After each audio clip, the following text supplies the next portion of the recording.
Olá pessoal, você que me segue aí nas redes sociais, no Rodrigo Silva Arqueologia, eu dificilmente ou quase nunca gosto de explorar assuntos de cunho político ou partidário e não vou quebrar a regra aqui hoje.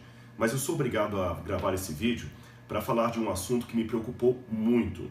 Agora, na semana passada, a ACAPES mandou uma carta aberta ao senhor ministro da Educação, Dr. Rosielli, e esta carta foi disponibilizada para vários acadêmicos. Eu recebi de vários amigos da USP, da Unicamp, do próprio UNASP, onde eu leciono, dizendo do perigo para o ano que vem de termos que cortar mais de 90 mil bolsas de estudo só da pós-graduação, fora 190 e tantas mil bolsas de estudo da graduação.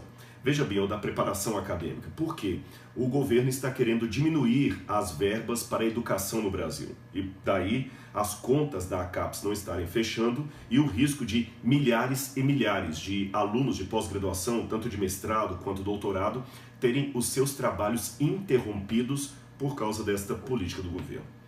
Eu disse no início, e volto a repetir, que o meu vídeo aqui não tem nenhum viés partidário, mas não posso ser também ignorante a respeito do que está acontecendo. Eu sou um acadêmico, e um acadêmico que preza pela Bíblia Sagrada tem o dever moral duplicado de também lutar pela educação das pessoas. Aliás, ao contrário do que muita gente diz por aí, a Bíblia é o livro religioso que mais incentiva o questionamento sadio, o espírito de pesquisa e de investigação.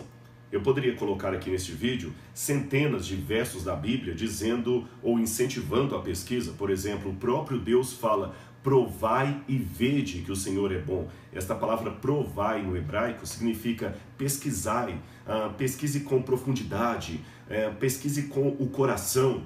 Outras passagens da Bíblia também falam que nós devemos investigar tudo. No Novo Testamento havia até o elogio a algumas pessoas que tinham convertido ao cristianismo da cidade de Bereia, porque eles eram superiores aos outros, porque examinavam cada coisa, cada argumento, para ver se as coisas eram de fato daquele modo. Jesus mesmo disse para examinarmos as Escrituras, porque nelas encontraremos a vida eterna e elas testificam de Cristo. Ou seja, o Deus da Bíblia não incentiva uma pessoa para ter uma opinião apenas de maioria, de vaquinha de presépio. A Bíblia fala para nós sermos atentos contra os falsos professores, para examinarmos todas as coisas e até para provarmos o próprio Deus. Está ali no livro sagrado.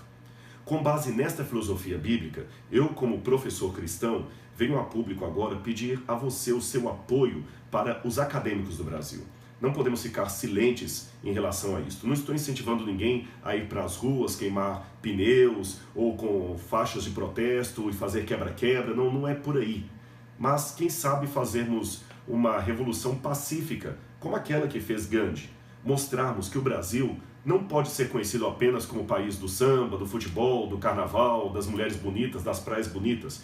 Devemos ter um país também de jovens acadêmicos, jovens que busquem a cultura, que busquem colocar o Brasil no patamar dos países mais educados do mundo. Eu espero que aqueles governantes que talvez vejam este apelo, não apenas meu, mas de muitos acadêmicos no Brasil, coloquem a mão na consciência. Sabe, eu fico vendo o Congresso às vezes gastando com coisas tão pueris. Aliás, eu fico até achando interessante que qualquer pessoa com um pouquinho de retórica assume uma cadeira no parlamento. Para você ser um professor universitário, você tem que fazer mestrado e doutorado. Para ser um motorista profissional, você tem que ter uma carteira de habilitação especial. Para ser um médico, você tem que estudar medicina e fazer residência. Mas para ser político, basta ter retórica. Muitas vezes a pessoa que está ali ocupando aquele cargo não sabe nada do que é democracia, filosofia política. Eu estudei essa matéria na faculdade de filosofia política. Ali eu vi como é que a política é uma arte que deve ser exercida não por burocratas, tecnólogos, não é este o ponto, mas por pessoas que tenham pelo menos o mínimo de conhecimento do que é gerir a coisa pública. É uma brincadeira de mau gosto o que estão fazendo com os nossos acadêmicos do Brasil e com a educação do Brasil. Então, como cristão, adventista do sétimo dia, eu não quero incentivar ninguém, repito, a quebra-quebra, a badernagem ou a bandalheira, não é nada disso. Mas que você se conscientize que o nosso país tem que sim ser conhecido como um país que tem um povo educado. E para não parecer que eu estou falando apenas da educação, por amor da educação, Eu quero dizer que essa educação também tem que ser apresentada para os jovens com moldes de ética. Eu vou contar uma historinha para você. Dizem que certa vez, num grande congresso de educação mundial, global, havia um professor que foi falar da educação, da pedagogia, dos valores da educação. E ele recebeu um bilhete onde alguém dizia assim: Senhor educador, desculpe-me, mas eu não acredito mais na educação. Sou sobrevivente de um campo de concentração nazista. E ali, preso naquele campo de concentração nazista em Auschwitz, eu vi engenheiros bem treinados nas maiores universidades da Alemanha construindo câmaras de gás para matar pessoas, mulheres e crianças apenas por causa da sua etnia judaica.